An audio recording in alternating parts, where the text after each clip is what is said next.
बिस्मिल्लाहिर्रहमानिर्रहीम। Going to start with practical number 5। Practical number 5 हमारे पास कलर विजन। कलर विजन ये है कि हमारे पास तीन प्राइमरी कलर होते हैं। ह्यूमन आई जो है 400 से 700 नैनोमीटर तक की लाइट जो है परसीव कर सकती है वेवलेंथ, और कलर जो है वो डायरेक्ट होते हैं by the cones. Cones maximum concentration होती है फोविया सेंट्रालिस में। तीन कलर डायरेक्ट कर सकते हैं, रेड, ग्रीन और ब्लू। तीन टाइप्स होती हैं इसी वजह से कोन्स की।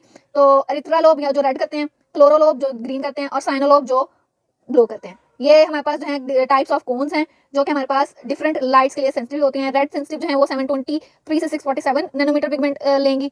इसके बाद हमारे पास ग्रीन वाली जो है वो 575 से 492, और ब्लू जो है 492 से 417 नैनोमीटर पिगमेंट लेंगी। अब हमारे पास जो है एक थ्योरी है trichromatic theory of colour detection. इसमें यह है कि थ्री सेट जो है वो कलर के ये स्टेट करते हैं there are three set of colour pertaining elements in the retina. Each element is stimulated alone if given sensation of three fundamental colour red, green और ब्लू। इसका मतलब यह है कि हमारे पास रेटिना के अंदर तीन तरह की कोन्स प्रेजेंट हैं, और अगर हम किसी एक सेंसेशन देंगे रेड, ग्रीन, ब्लू, तो वो जो है वो स्टिमुलेट हो सकेंगी अलोन। अगर हम अलोन लाइट नहीं देंगे, अलोन स्टिमुलेशन नहीं देंगे, तो अकेली नहीं हो सकेंगी। Other colour rises from the combination of these three fundamental colours. Like अब एक ऑरेंज लाइट है, वो कैसे आ रही है हमारे आंखों को नजर, ऑरेंज कलर कैसे नजर आ रहा है कि रेड को भी स्टिमुलेट कर रहा है, वो ग्रीन को भी स्टिमुलेट कर रहा है, वो ब्लू कोन्स को भी स्टिमुलेट कर रहा है। इनके डिफरेंट प्रोपोर्शन में मिक्स करने से 99:42:0 इस रेशो में मिक्स करने से हमारे पास जो है कलर जो है वो हमें ऑरेंज नजर आता है। डिफरेंट लाइट के डिफरेंटली मिक्स करने से हमारे पास डिफरेंट कलर परसेप्शन होती है, और अगर इक्वल स्टिमुलेशन हो रेड, ग्रीन, ब्लू की, तो हमारे पास जो है वो ऑब्जेक्ट व्हाइट नजर आएगा, क्योंकि हमारे पास सिंगल वेवलेंथ का स्पेक्ट्रम नहीं बनेगा, तो वो व्हाइट लाइट बन जाएगी। इसके बाद हमारे पास कलर विजन के लिए टेस्ट। कलर विजन के लिए टेस्ट हम दो तरह से कर सकते हैं, एक है इशारा टेस्ट और दूसरा है Edridge Green lantern test. Edridge Green lantern test. इसके अलावा हॉलग्रेन वूल टेस्ट या matching test, spectroscopy. Ishihara chart का क्या होता है कि उसके अंदर दो चार्ट्स हैं हमारे पास, उस पे लिखे होते हैं नंबर लाइक 74 और 42। अब जो कलर ब्लाइंड पर्सन है ना, वो इन नंबर्स को गलत पढ़ेंगे। लाइक वो हमारे पास चार्ट ए के अंदर 74 की जगह जो है colour blind red, green blind, इसको क्या पढ़ेंगे 21, और बी वाले चार्ट के अंदर ये 42 की जगह जो रेड ब्लाइंड है वो पढ़ेंगे 2, और जो ग्रीन ब्लाइंड पर्सन है वो पढ़ेंगे इसको 4। प्रिंसिपल क्या है कि हमारे पास स्पॉट चार्ट है, डिफरेंट कलर प्लेट जो है वो पड़ी हुई है, और जिसकी अगर बंदा जो है वो कलर ब्लाइंड है तो वो हमारे पास इस चार्ट को सही से नहीं पढ़ सकेगा। हमने पेशेंट को रूम में बिठाना है, वहाँ पे वेल एजुकेटेड लाइट और डायरेक्ट सनलाइट और इलेक्ट्रिक लाइट से अवॉइड करना है, क्योंकि वो जो है वो रिजल्ट खराब देती हैं। वो चार्ट जो है हमने प्लेस करना है अबाउट 75 सेंटीमीटर और 30 inches away from the patient. Patient को कहना है कि वो नंबर ट्रेस करे। अगर वो 74 और 42 ट्रेस करता है तब उसकी आई साइट ठीक है। अगर वो 74 और 42 नहीं ट्रेस करता, इसकी वजह 21 या 4 और 2 ट्रेस करता है, तो इसका मतलब है उसकी आई साइट के अंदर प्रॉब्लम है। एडरिच ग्रीन लैंटर्न टेस्ट के अंदर ये है कि डिफरेंट जो है वो ग्लास कलर्स यूज करते हैं, रेड, येलो, ग्रीन कलर के जो है वो ग्लासेस यूज करते हैं कि प्रॉपर डिम लाइट रूम के अंदर के उसको उस आदमी को वो जो कलर है वो नजर आ रहे हैं रेड, ग्रीन, ब्लू, या फिर वो कलर ब्लाइंड है। इसके लिए हमारे पास प्रिकॉशंस हैं। इसके अलावा हम स्पेक्ट्रोस्कोपी यूज कर सकते हैं, और हम ये कर सकते हैं कि डिफरेंट कलर के धागे लें और उसको कहें कि ये वाला कलर उठाओ, ये वाला कलर उठाओ, मैचिंग पीस इसका उठाओ, इसका उठाओ। इससे भी हम चेक कर सकते हैं, कलर ड्राइंग से चेक कर सकते हैं। एडिक्वेट लाइट होनी चाहिए रूम में, लाइट इलेक्ट्रिक लाइट और डायरेक्शन लाइट नहीं यूज करनी, और स्पेसिफाइड डिस्टेंस के ऊपर टेस्ट परफॉर्म करना है। क्वेश्चन क्या है, कलर विजन जो है वो हमारे पास डिफरेंट एब्नॉर्मलिटीज क्या है। इसके अलावा इसके अंदर होती है ड्यूटानोब, प्रोटेनोब और ट्रिटानोब। ड्यूटानोब जो है वो ग्रीन के लिए डीजी, और ट्रिटानोब यूज किया जा सकता है ब्लू के लिए टीबी, और प्रोटेनोपिया यूज करते हैं हम रेड ब्लाइंडनेस के लिए पीआर। ये नॉर्मली जो है वो वीकनेस को डिफाइन करती है। अगर ड्यूटानोपिया उसको ब्लू, ड्यूटानोपिया को ग्रीन कलर नजर नहीं आएगा, ट्रिटानोपिया को ब्लू, और प्रोटेनोपिया को रेड कलर नजर नहीं आएगा, या फिर उसकी दो कोन्स भी वीक हो सकते हैं, एक भी वीक हो सकती है, दो भी हो सकते हैं। इसकी इंपॉर्टेंस क्या है, ये हम टेस्ट करते हैं ड्राइवर, पायलट और सेलर्स के लिए कि उनको रेड, ग्रीन और ब्लू जो है वो नजर आ रहे हैं। इसलिए हमारे पास जो है जो ट्रैफिक लाइट्स हैं वो भी इन्हीं कलर्स की बनी हुई होती हैं, ब्लू नहीं, खैर रेड, येलो और ग्रीन होती हैं वो तो।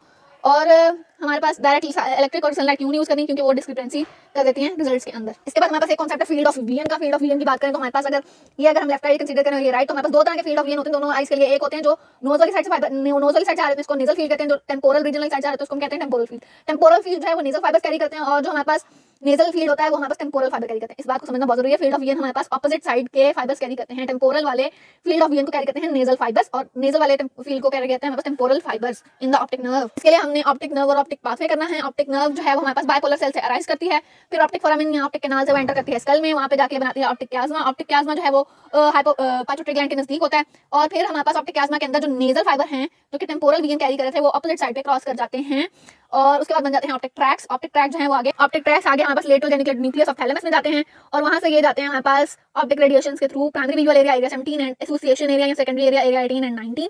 इसको हमने डिस्कस किया हुआ है कि इन दोनों एरियाज के एब्नॉर्मलिटी से क्या होगा पिछली वीडियो के अंदर।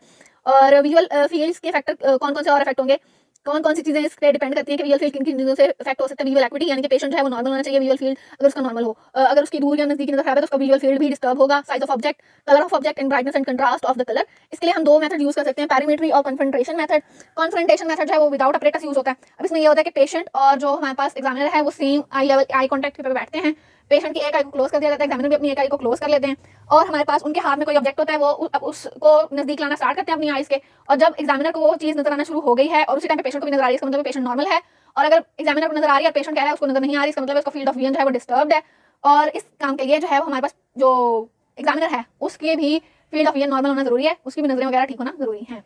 पेरीमेट्री क्या है कि process by which one can chart the field of vision for each I is called perimetry. इसके लिए हमारे पास जो है एक स्टूडेंट पेरीमीटर होता है जिसके अंदर हमारे पास चिन रेस्ट होता है, चिन रेस्ट पे अपनी चिन को प्लेस करते हैं। उसके अलावा रोटेटेबल आर्क होती है, डायल होता है, बेस होता है। प्रिंसिपल क्या है कि जब हमने एक ऑब्जेक्ट लेना है और पेशेंट को कहना है कि वो अपनी एक आंख को क्लोज करेगा, दूसरी आंख से जो है वो देखेगा, दूसरी आंख से जब वो देखेगा तो हमने डिफरेंट जगह से ना उसको ऑब्जेक्ट को रोटेट करते करते उसको दिखाना है कि उसको यहाँ नजर आ रहा है, यहाँ नजर आ रहा है। ये मैं आगे बताती हूँ प्रिंसिपल के प्रोसीजर के अंदर कि क्या चल रहा है। सबसे पहले हमने पेरीमीटर को टेबल पे प्लेस कर देना सूटेबल हाइट पे।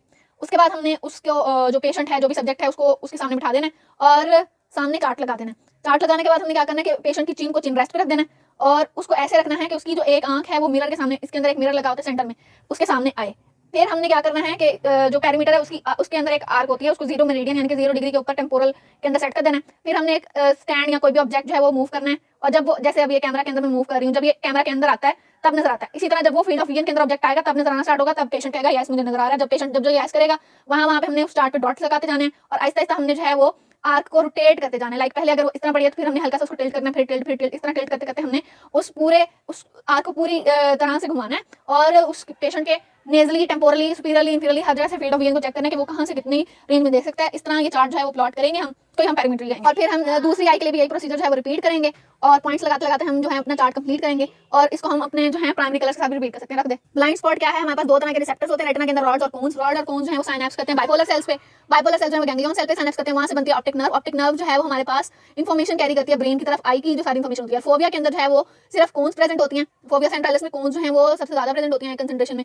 और हमारे पास क्या होता है, अच्छा जो कोन है ना वो हमारे पास वन बाइपोलर सेल के साथ साइनैप्स करेंगे, जबकि रॉड्स जो है वो बहुत सारी रॉड्स सिंगल बाइपोलर सेल्स पे जो है वो साइनैप्स कर सकती हैं। इसी तरह जो इसलिए जो है वो रॉड्स जो है वो more sensitive to low level of illumination, इसलिए ये डिम लाइट के अंदर यूज होती हैं। कोन्स जो है वो हमारे पास कलर विजन के लिए रिस्पांसिबल होते हैं क्योंकि ये सिर्फ एक बाइपोलर सेल के साथ साइनैप्स करती हैं और रॉड्स जो है वो एक बाइपोलर सेल पे बहुत सारी जो है वो रॉड्स आके अपना साइनैप्सिस बना सकती हैं और डिम लाइट के लिए भी सेंसिटिव जो है वो स्टिमुलेशन दे सकती हैं। ब्लाइंड स्पॉट क्या है? जहां पे हमारे पास the axons of all ganglion cell in retina gather together to become optic nerve that exits the eye at the optic disc. This is called blind spot because there are no rods and cones in the optic disc. Optic disc के अंदर ना roads होते हैं ना cons होती हैं, तो इसको हम फिजियोलॉजिकल ब्लाइंड स्पॉट कहते हैं। अगर हमारे पास इमेज का किसी ऑब्जेक्ट का इमेज है वो ब्लाइंड स्पॉट पे फोकस होगा तो वो नजर नहीं आएगा। फिजियोलॉजिकल ब्लाइंड स्पॉट यानी ऑप्टिक डिस्क पे कोई भी चीज फोकस होगी तो वो नजर नहीं आएगी। इसके बाद हमारे पास questions, what is meant by field of vision and what is extent of normal field. Field of vision, visual field या फील्ड ऑफ व्यूज जो है वो हमारे पास वो स्पेस है जहां पे आई जो है वो नॉर्मली देख सकती है पेशेंट की, जब उसको एक पोजीशन के अंदर फिक्स कर दे। एक पोजीशन के अंदर फिक्स होकर आई जितने हिस्से के अंदर देख सकती है उसको हम कहते हैं फील्ड ऑफ विजन। अब राइट और लेफ्ट के लिए हमारे पास सेपरेट फील्ड ऑफ विजन भी हो सकते हैं और इसके अलावा हमारे पास दोनों का इकट्ठा जब चेक करेंगे तो उसको binocular segment which is seen by both eyes, जो दोनों आईज देख सकती हैं वो हमारे पास बाइनोकुलर सेगमेंट हो जाएगा। Right and left monocular segments यानी कि लेफ्ट की आंख बंद करके हम लेफ्ट की तरफ जो है लेफ्ट की अगर हम आंख बंद कर लें तो राइट साइड से अगर हम लेफ्ट की तरफ देखेंगे तो वो हम कम देख सकेंगे। अगर हम दोनों आंखें खोल के देखेंगे तो जो जो चीजें हमें नजर आ रही है वो हमारे पास बाइनोकुलर फील्ड के अंदर है। नॉर्मल फील्ड ऑफ विजन क्या होता है? 100 डिग्री टेम्पोरल साइड पे, 65 डिग्री डाउनवर्ड्स और 65 नेजल साइड पे और 50% जो है वो limited above, 50 upward, 50 nasal, 65 downward and 100 temporal. Temporal side पे हम सबसे ज्यादा देख सकते हैं और सबसे कम हम देख सकते हैं अपवर्ड। इसके बाद हमारे पास है which part of retina tested by perimetry. Perimetry से हम जो है फोविया सेंट्रालिस के सारे पार्ट्स ऑफ रेटिना चेक करते हैं एक्सेप्ट फोविया सेंट्रालिस। फोविया सेंट्रालिस जो है वहां पे सिर्फ कोन्स होती हैं जो मोस्ट एक्यूट विजन होती है और इसको हम चेक करते हैं visual acuity with Snellen chart और जैगर्ड चार्ट। इसके बाद हम are all object within the field of vision are seen equally clearly, no बिल्कुल भी नहीं। वो ऑब्जेक्ट जो कि मैकुला पे फॉल कर रहे हैं उनको माइन्यूट डिटेल के साथ देख सकते हैं।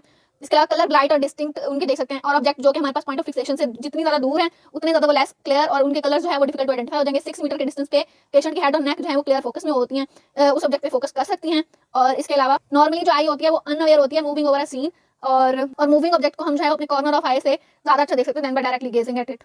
फिजियोलॉजिकल ब्लाइंड स्पॉट हमारे पास ऑप्टिक डिस्क है जहाँ पे ना रॉड्स होती है ना कोन्स होती है, वहां से ऑप्टिक नर्व जो है वो लीव करती है आई को और वहां पे अगर कोई ऑब्जेक्ट की इमेज फॉल करेगा तो वो विजिबल नहीं होगा क्योंकि वहां पे कोन्स और रॉड्स प्रेजेंट नहीं है। बाय टेम्पोरल हेमियोपिया क्या है? ये हमने किया था कि टेम्पोरल फील्ड ऑफ विजन जो है वो कैरी करते हैं नेजल फाइबर्स। नेजल फाइबर जो है वो ऑप्टिक कियास्मा के लेवल पे डिकसेट करते हैं। जब डिकसेट करेंगे तो ऑप्टिक कियास्मा का डैमेज होगा तो वो टेम्पोरल फील्ड ऑफ विजन जो है वो चला जाएगा। इसको हम कहेंगे बाय टेम्पोरल हेमियोपिया। इसकी कॉजेस क्या है? A lesion of cross fibre in the central part of optic chiasma, यहाँ तो ऑप्टिक कियास्मा डैमेज हो गया है या फिर पाइट्यूटरी ग्लैंड का ट्यूमर हो गया क्योंकि हमारे पास ऑप्टिक कियास्मा पाइट्यूटरी ग्लैंड के रिलेशन के अंदर प्रेजेंट है। पाइट्यूटरी का ट्यूमर होगा, पाइट्यूटरी बढ़ेगा, वो ऑप्टिक कियास्मा को कंप्रेस करेगा जिसकी वजह से हमारे पास बाय टेम्पोरल हेमियोपिया होगा। बाय नेजल हेमियोपिया क्या है? बाय नेजल हेमियोपिया है हमारे पास अगर हम nasal half field of vision जो है वो दोनों आईज के डिस्टर्ब हो जाए, इसको बाय नेजल हेमियोपिया कहेंगे। ये होता है हमारे पास अनक्रॉस्ड ऑप्टिक नर्व की वजह से in the lateral part of optic chiasma. अगर हम लेटरल, ये हमारे पास एक आया ना, इसके अंदर यूं करके हमारे पास जाती है, ये ऑप्टिक ट्रैक्ट्स हैं, ये ऑप्टिक नर्व है, ये ऑप्टिक कियास्मा है और ये ऑप्टिक ट्रैक्ट है। अगर हमारे पास दरमियान से कट लगेगा तो बाय टेम्पोरल हेमियोनोपिया होगा, और अगर हमारे पास यूं साइडों से कट लगेंगे तो बाय नेजल हेमियोनोपिया होगा। इसके अंदर हमारे पास क्या लेफ्ट साइड का मेनली ज्यादा होता है, और वो क्यों होता है? कैल्सिफाइड इंटरनल कैरोटिड आर्टरी की वजह से। होमोनोमस हेमियोनोपिया का मतलब एक आंख का टेम्पोरल फील्ड जाए और दूसरी का नेजल फील्ड जाए। इसके अंदर हमारे पास ऑप्टिक ट्रैक डैमेज होगा। ऑप्टिक ट्रैक डैमेज होने के लिए यहाँ पर ऑप्टिक रेडिएशन डैमेज होंगी। इसके अलावा हमारे पास स्टीरियोस्कोपिक विजन। स्टीरियोस्कोपिक विजन क्या है कि हमारे पास वीएल eye of two fields overlap करेंगे और एक पोर्शन बनेगा 120 डिग्री का, जो कि दोनों आईज का कॉमन होगा। इसको हम the images of object falling on the two macula are slightly different from each other because the separation of two eye. This is the basis of stereoscopic and binocular vision. Binocular vision का मतलब वो चीजें जो हम अगर मेरे सामने कोई ये पेन पड़ा हुआ है और मैं दोनों आंखों से इसको देख रही हूँ तो इसको बायनोकुलर देखेंगे, बायनोकुलर कहेंगे। अगर मैं इसको अपनी राइट साइड पे ले जाऊंगी तो मैं इसको सिर्फ अपनी राइट आई से देख सकूंगी, लेफ्ट से नहीं देख सकूंगी। इसको हम मोनोकुलर विजन कहेंगे। इसके अलावा हमारे पास scotoma. Scotoma physiological blind spot होता है। Optic disc. उसके अलावा कोई और जगह जहाँ पे हमें नजर आना बंद हो जाएगा, ब्लाइंडनेस का एरिया बन जाएगा, उसको कहेंगे स्कोटोमा। ये हमारे पास डिजीज की वजह से हो सकता है, ऑक्सीजन की कमी की वजह से हो सकता है, न्यूट्रिएंट्स की कमी की वजह से हो सकता है। कोई और मेथड जो फील्ड ऑफ विजन के लिए हमने देखा कि कंसंट्रेशन मेथड है। और what is the significance of field of vision? Field of vision से हम जो है वो different lesion of visual pathway detect कर सकते हैं। रेटिनाइटिस पिगमेंटोसा क्या है? रेटिनाइटिस पिगमेंटोसा ये है पोर्शन ऑफ रेटिना जो है वो डिजनरेट कर जाए, और यहाँ पे एक्सेसिव मेलानिन पिगमेंट जो है वो डिजनरेटेड, जो हमारे पास रेटिना उसका कुछ पोर्शन डिजनरेट कर जाए और उसके अंदर एक्सेसिव मेलानिन पिगमेंट है वो बन जाए, यहाँ आ जाए डिजनरेटेड एरियाज में। इसको हम कहते हैं रेटिनाइटिस पिगमेंटोसा। ये ब्लाइंडनेस कॉज करेगा पेरिफेरल फील्ड ऑफ विजन के अंदर, और ग्रेजुअली जो है वो हमारे पास इनक्रॉच कर लेगा सेंट्रल एरिया को, पहले साइडें फिर सेंटर। और इसको इस एब्नॉर्मलिटी को हम पेरीमेट्री से डिटरमिन कर सकते हैं। What is the location of blind spot? Blind spot की अगर हम बात करें वो जगह जहाँ पे रॉड्स और कोन्स नहीं है, ये हमारे पास ऑप्टिक डिस्क होती है। ऑप्टिक डिस्क जो है वो हमारे पास 15 degree lateral to the central point of vision. Central point of vision कौन सा था? जो लेंस का सेंट्रल पॉइंट था ना, उसको हम कहते हैं सेंट्रल पॉइंट ऑफ विजन।